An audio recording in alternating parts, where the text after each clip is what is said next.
Video editors, are you stuck with choppy musical cuts like this? Huh?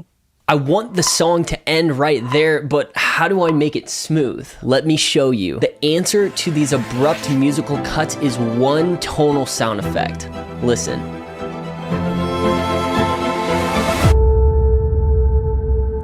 Oh, that was smooth. No, this isn't any other normal whoosh sound effect. This is a tonal sound effect, a musical transition built in all 12 musical keys. Non-tonal sound effects are probably what every videographer and their mom is familiar with. You got your whooshes, you got your risers, you got your impacts. Kind of boring. The issue with these non-tonal sound effects lies in their limited ability to enhance the emotional depth of a story. Normal sound effects are great for realism. They mimic real world sounds, but they're just noise, simply noise. They fill up a space, but don't add any emotional value to your videos. That's why musical and tonal sound effects can carry a pitch which can harmonize with the background music and the overall tonal atmosphere of a scene, enhancing the emotional impact. 想要吗？主页连结联系我们哦。